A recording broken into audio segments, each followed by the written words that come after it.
Hello everybody, आप सभी को मेरा नमस्कार। तो जैसा कि मैंने आपसे बोला था कि मैं अपने इस यूट्यूब चैनल के माध्यम से क्लास ट्वेल्थ के फ़िज़िक्स और 11th के भी, फ़िलहाल अभी मैं केवल ट्वेल्थ के फ़िज़िक्स को मैं अपलोड कर रहा हूँ, जिसमें मैंने आपको बताया था कि मैं एस.सी. वर्मा की बुक और एन.सी.ई.आर.टी. की बुक को मैं फॉलो करूँगा, जिसमें मैंने फर्स्ट चैप्टर ट्वेल्थ की स्टार्ट भी की हुई थी, इलेक्ट्रिक फील्ड एंड पोटेंशियल। और उसमें ये मेरा फिफ्थ लेक्चर है। फर्स्ट लेक्चर में मैंने के इंट्रोडक्शन के बारे में बताया था कि इस चैप्टर में हमें क्या क्या पढ़ना है। ठीक है, उसके बाद फिर हमने आपको कूलम्स लॉ के बारे में हमने यहाँ पे डिस्कस किया था। पहले हमने चार्ज के बारे में डिस्कस किया था। आपको याद होगा कि चार्ज जो होता है वो दो टाइप का होता है। ठीक है, एक होता है पॉजिटिव चार्ज और दूसरा होता है नेगेटिव चार्ज। तो ये सब हमने डिस्कस किया था। ओके, उसके बाद हमने डिस्कस किया था बिहेवियर ऑफ चार्ज के बारे में। सपोज एक कोई छोटा सा चार्ज है, ठीक है ना, एक पॉजिटिव चार्ज है, स्मॉल चार्ज, और एक नेगेटिव चार्ज है, तो इसके बीच में ओके अट्रैक्टिव फोर्स लगेगा। उसके बाद हमने आपको ये भी बताया था कि यदि डिफरेंट सेम नेचर के चार्ज होते, यदि प्लस है, दोनों पॉजिटिव चार्ज है, तो इसके बीच में रिपल्सिव फोर्स लगता है। ठीक है ना, रिपल्सिव फोर्स लगता है, ये भी हमने डिस्कस किया था। उसके बाद हमने आपको क्वांटाइजेशन ऑफ चार्ज भी हमने आपको पढ़ाया था। ठीक है, क्वांटाइजेशन ऑफ चार्ज के बारे में आपको याद होगा, मैंने एक फार्मूला ड्राइव कराया था, Q equals to plus minus okay N into ई, where N is an integer. Integer means N की वैल्यू 1 2 3 हो सकती है, ये N की वैल्यू फ्रैक्शन में नहीं होगी। ठीक है, तो ये हमने डिस्कस किया था। इसके बाद हम लोगों ने ये भी डिस्कस किया था कूलम्स लॉ। तो कूलम्स लॉ में हमने आपको बताया था कि Coulomb's derive a formula to find force between two point charge. ठीक है ना, दो पॉइंट चार्ज दिया हुआ है, एक है Q1 और दूसरा है Q2।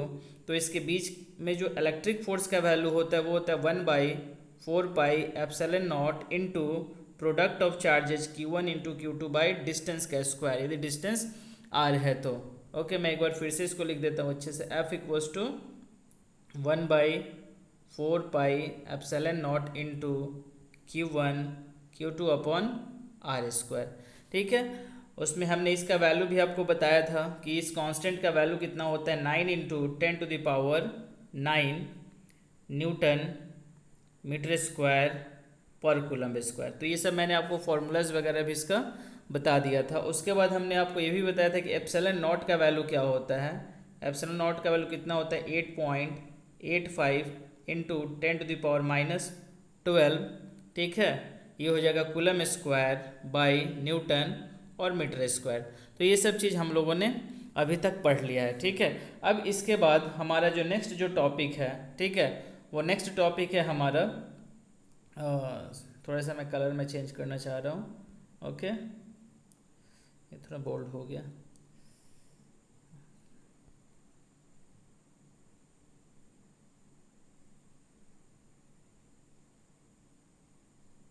रेड ही रहने देता हूँ, ये थोड़ा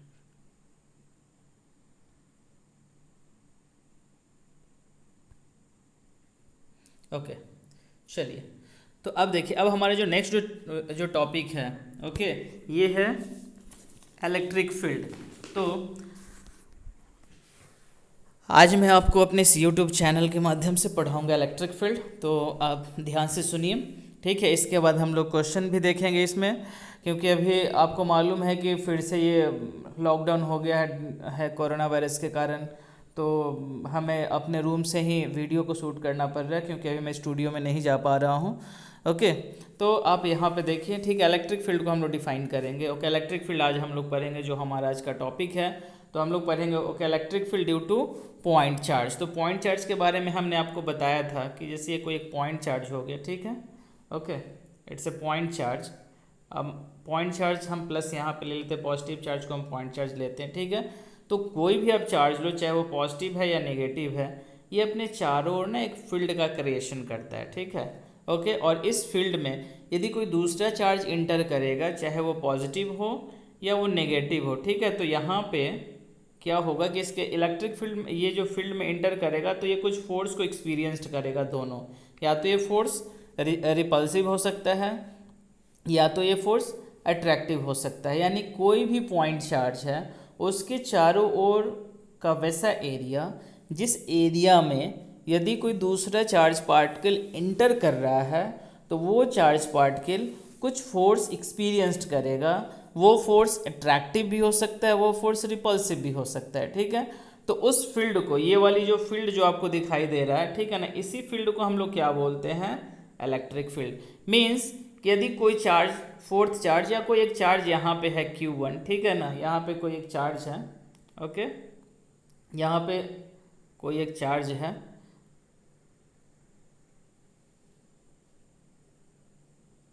सॉरी, जैसे यहाँ पे कोई चार्ज एक है, ठीक है, Q1 यहाँ पे कोई एक चार्ज है, यहाँ पे कोई एक चार्ज है Q1, जो कि आप देख रहे हो ना कि ये जो मैंने फील्ड, ये जो मैंने बनाया था बाउंड्रीज के बाहर है। यदि इस फील्ड के बाहर होगा तो ये किसी भी टाइप का फोर्स को एक्सपीरियंस नहीं करेगा।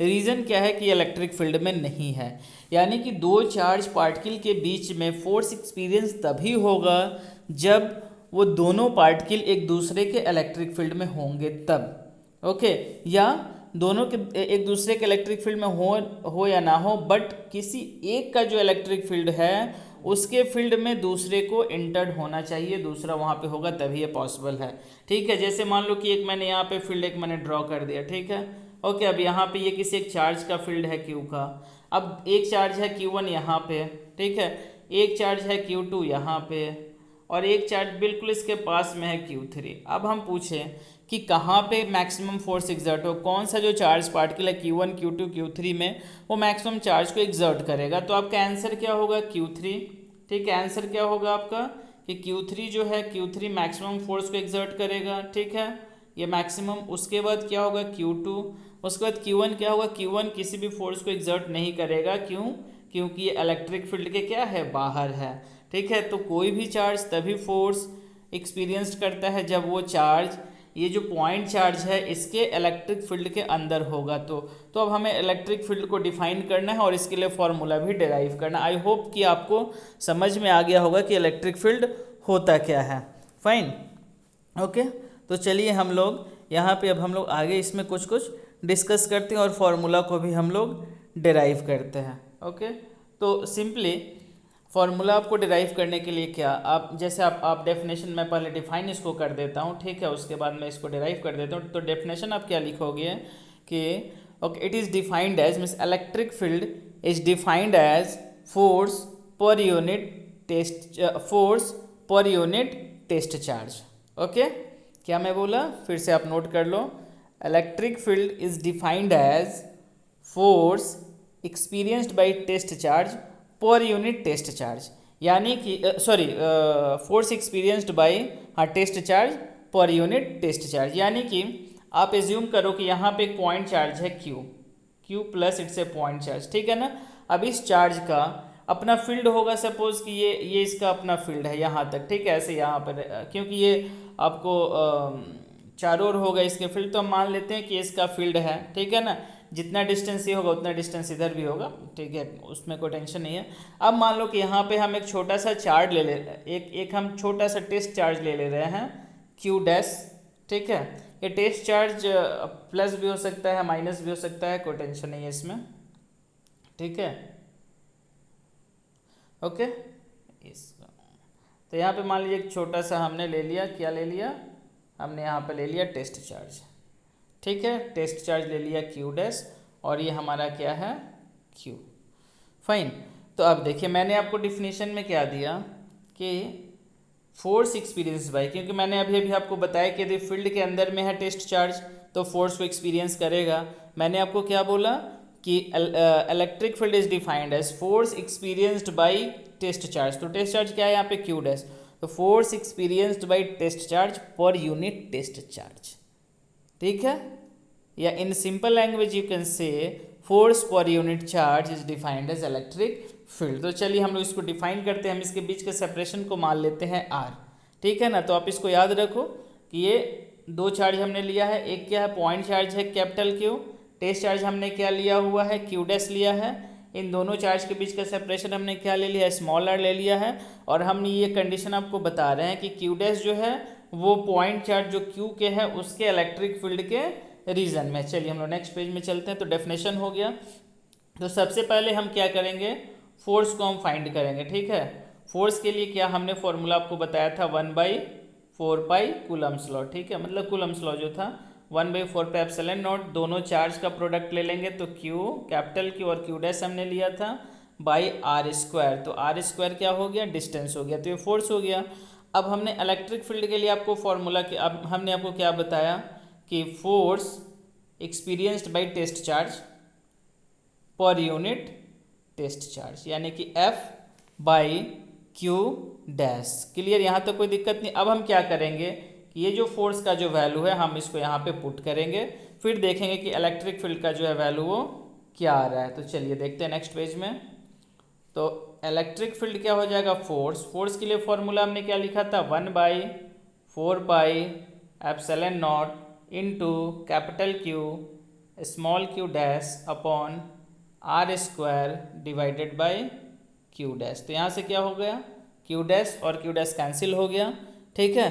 तो इसमें अब क्या बचेगा, E equals to 1/4 pi epsilon not Q by r square. तो हमारा E यानी इलेक्ट्रिक फील्ड के लिए जो फॉर्मूला हो गया वो क्या डिराइव हो गया, 1/4 pi epsilon not Q upon r square, ठीक है। तो ये हो गया इलेक्ट्रिक फील्ड के लिए हमारा फॉर्मूला। ओके, तो आई होप ये क्लियर हो गया होगा कि इलेक्ट्रिक फील्ड क्या है, इसका हम फॉर्मूला कैसे डिराइव करेंगे, ठीक है। अब चलिए इसमें आगे हम लोग मूव करते हैं। इसमें अब हम लोग देख लेते हैं SI unit of electric field, ठीक है। SI unit of electric field, okay. SI unit of electric field capital E, fine. तो अभी हमने आपको बताया electric field is defined as force per unit charge, तो F by Q. Since you know that SI unit of force is Newton and SI unit of charge is Coulomb, so SI unit of electric field is Newton per Coulomb। तो Newton per Coulomb क्या हो जाएगा इसका SI unit.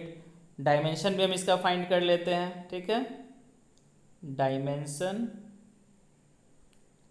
Of E, तो electric field का भी आपने unit क्या देखा, N/C, न्यूटन पर कूलम। न्यूटन के लिए डायमेंशन क्या होता है, mL/T-2, मैंने आपको बताया था फर्स्ट लेक्चर में भी, याद कीजिए। और कूलम के लिए हम क्या लिख सकते हैं, IT क्या होता है इसका ऐसा यूनिट, तो mL/T-2 अपॉन IT, ठीक है। इसको सॉल्व करेंगे हम दोनों को, तो ये देखिए I ऊपर जाएगा तो -1 हो जाएगा, T ऊपर जाएगा तो T-3 हो जाएगा, ठीक है। तो क्या हो जाएगा, इसको मैं यहाँ पे मैं लिखता हूँ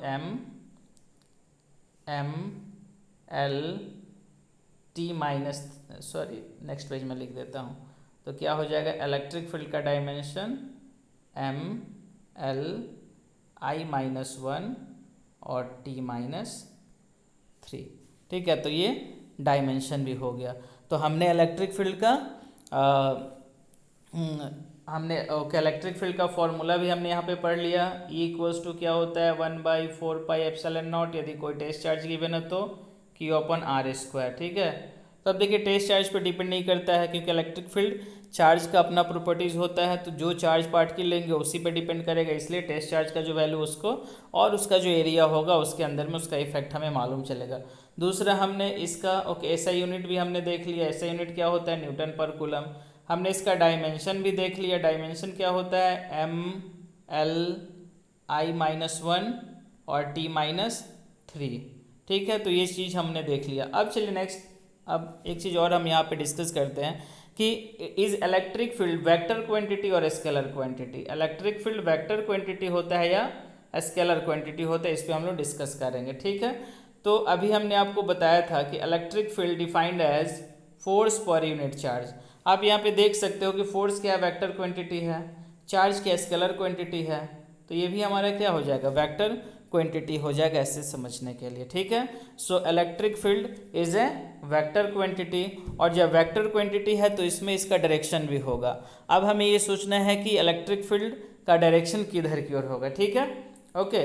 तो अब देखिए यहाँ पे इलेक्ट्रिक फील्ड का जो डायरेक्शन होता है वो चार्ज पर डिपेंड करता है। आपको मालूम है कि चार्ज दो तरह का होता है, ठीक है। चार्ज इज ऑफ 2 टाइप्स, ठीक है ना, positive charge and negative charge. तो हम लोग यहाँ पे देखेंगे कि ओके, इलेक्ट्रिक फील्ड का डायरेक्शन पॉजिटिव चार्ज के लिए क्या होगा और इलेक्ट्रिक फील्ड का डायरेक्शन नेगेटिव चार्ज के लिए क्या होगा। If it's a positive charge, ठीक है ना, तो पॉजिटिव चार्ज के लिए जो इलेक्ट्रिक फील्ड का जो डायरेक्शन होता है वो आउटवर्ड्स डायरेक्शन में होता है चार्ज से, ठीक है, यानी कि ऐसे बाहर की ओर। ये सारा ओके सॉरी ये जो है ओके इलेक्ट्रिक फील्ड का डायरेक्शन है, ठीक है ना, आउटवर्ड डायरेक्शन में। वही यदि यहाँ पे नेगेटिव चार्ज हो जाए, ठीक है, इट्स अ नेगेटिव चार्ज, तो जो इलेक्ट्रिक फील्ड का जो डायरेक्शन होगा वो इसके ओर हो जाएगा, ठीक है ना, चार्ज के टुवर्ड्स हो जाएगा। फाइन। अब देखिए अब मैंने जो आपको बताया था इलेक्ट्रिक फील्ड का डेरिवेशन में कि हमने एक टेस्ट चार्ज लिया था पॉजिटिव और हमने यहाँ पे सॉरी ये पॉइंट चार्ज था, यहाँ पे हमने एक टेस्ट चार्ज लिया था क्यू डैश। तो इस पॉइंट पे इलेक्ट्रिक फील्ड का डायरेक्शन क्या होगा, तो आपको मालूम है मैंने बताया था पॉजिटिव चार्ज है तो इलेक्ट्रिक फील्ड का डायरेक्शन किधर की ओर होगा, बाहर की ओर होगा, ठीक है। और आपने कूलम्स लॉ में भी पढ़ा था कि ये पॉजिटिव चार्ज है, ये भी पॉजिटिव चार्ज है, टेस्ट चार्ज भी हम जनरली पॉजिटिव ही लेते हैं। तो पॉजिटिव में क्या होगा, रिपल्सन होगा, और जब रिपल्सन होगा तो फोर्स की भी डायरेक्शन किधर की ओर होगी, इधर की ओर होगी। तो आप एक चीज़ देख रहे हो कि जिधर की ओर फोर्स लग रहा है उधर की ओर इलेक्ट्रिक फील्ड का भी डायरेक्शन होगा। और आपने फॉर्मूला में देखा भी कि F इक्वल्स टू क्या हो रहा था, E/Q, ठीक है। तो जिधर की ओर इलेक्ट्रिक फील्ड का डायरेक्शन होगा फोर्स का भी डायरेक्शन उधर की ओर होगा। यदि पॉजिटिव चार्ज होगा तो याद रखो बाहर की ओर, ठीक है। यदि नेगेटिव चार्ज होगा यदि नेगेटिव चार्ज होगा तो इलेक्ट्रिक फील्ड का डायरेक्शन इधर अंदर की ओर चार्ज की ओर रहेगा। इसके और भी हम लोग इसको डिटेल्स में आगे पढ़ेंगे, ठीक है। फिलहाल आपको ये सब चीज़ बातें समझ में आई हो ओके आ गई होगी। सपोज़ कि अब एक कोई थर्ड पॉइंट, सपोज़ कि एक चार्ज यहाँ पे है, ठीक है ना, Q1 test charge sorry point charge, एक Q2 चार्ज यहाँ पे है। अब मान लो कि ये एक पॉइंट है और यहाँ पे हमें नेट इलेक्ट्रिक फील्ड का वैल्यू फाइंड करना है, ठीक है। तो यहाँ पे हम कैसे नेट इलेक्ट्रिक फील्ड का वैल्यू फाइंड करेंगे, हमने तो फॉर्मूला तो आपको एक ही का बताया, ठीक है। तो दोनों का दोनों हम मान लेते दोनों पॉजिटिव चार्ज है, तो ये हो गया इलेक्ट्रिक फील्ड का डायरेक्शन 1, ठीक है ना। Okay, electric field due to Q1 is E1 and electric field due to Q2 is E2, ठीक है। अब मान लेते हैं कि इसके बीच का ये जो एंगल है ये 60 डिग्री दिया हुआ है, तो इसका अपोजिट ये भी एंगल कितना हो जाएगा, 60 डिग्री हो जाएगा।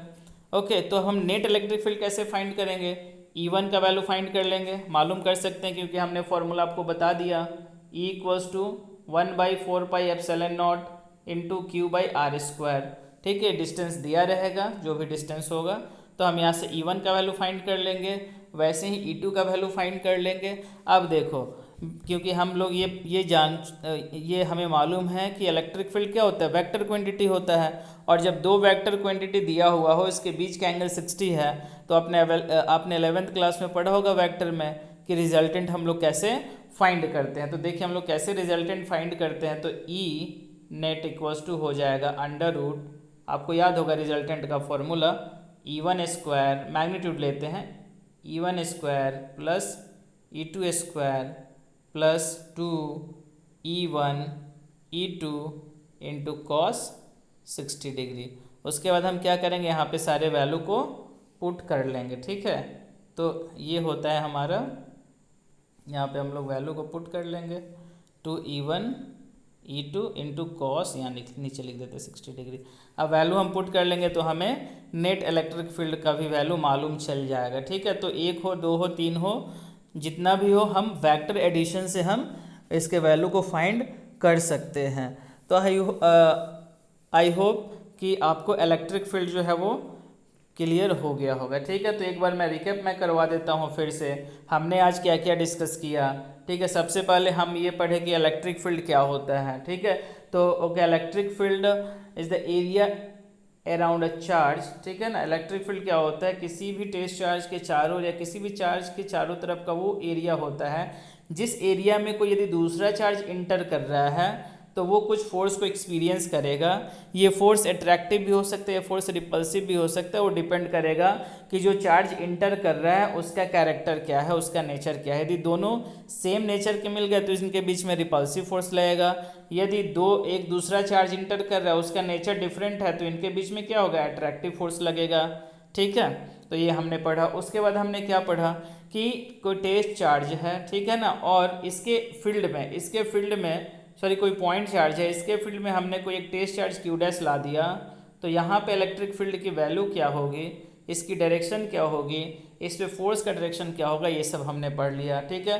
फॉर्मूला हमने इलेक्ट्रिक फील्ड का क्या पढ़ा, एफ अपॉन क्यू, ठीक है ना, F upon Q in vector form हम लोग इसको ऐसे लिखेंगे, E vector equal to F vector upon Q, और इक्वल्स टू हम लोग इसमें लिख सकते हैं 1/4 पाई एप्सिलॉन नॉट क्यू, यहाँ पे हो गया हमारा point charge divided by r square. ये स्मॉल क्यू क्या है, स्मॉल क्यू यहाँ पे टेस्ट चार्ज को हम लोग कंसिडर करते हैं, ठीक है। इसके बाद हमने आपको बताया SI unit of electric field. तो SI unit of electric field क्या होता है, SI unit of electric field हमने आपको बताया कि न्यूटन पर कूलम होता है। उसके बाद हमने आपको डायमेंशन भी बता दिया, डायमेंशन इसका होता है ML I-1 T-3, ठीक है, ओके। इसके बाद डायमेंशन के बाद हमने डिस्कस किया कि यदि मोर देन वन चार्ज हो, ठीक है ना, एक से ज़्यादा चार्ज हो, एक से ज़्यादा टेस्ट पॉइंट चार्ज हो, और इनके कारण यदि हमें किसी फिक्स्ड पॉइंट पे इलेक्ट्रिक फील्ड का वैल्यू निकालना हो,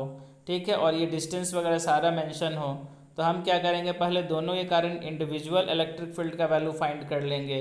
चूँकि हम जानते हैं कि दोनों वेक्टर क्वांटिटी होता है, इसके बीच का भी एंगल गिवन होगा जब भी ऐसा क्वेश्चन आएगा, तो फिर हम लोग वेक्टर का यूज़ कर ई का नेट वैल्यू हम लोग फाइंड कर सकते हैं। E equals to E1² plus E2², magnitude केवल लेते हैं, +2 E1 E2, और यहाँ पे cos 60 डिग्री का वैल्यू ले लेंगे। तो आई होप कि आपको इलेक्ट्रिक फील्ड यहाँ पे क्लियर हो गया होगा, ठीक है। अब हम लोग नेक्स्ट क्लास में पढ़ेंगे, कुछ हम लोग क्वेश्चन सॉल्व करेंगे, और उसके बाद हम आपको पढ़ाएंगे नेक्स्ट क्लास में जो हमारा 5th टॉपिक था, okay, lines of electric forces. तो आज मैं यहीं पे रहने देता हूँ, ठीक है।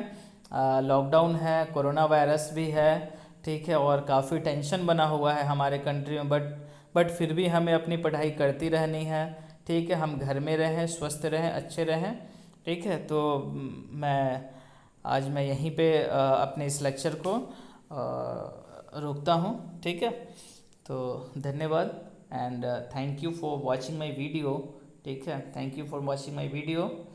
और मैं कोशिश करता हूँ कि जैसे ही नॉर्मल होता है फिर मैं आपको अपने क्लास का वीडियो मैं बनाकर आपको मैं फॉरवर्ड और यूट्यूब के माध्यम से मैं उसको अपलोड करते रहूँगा।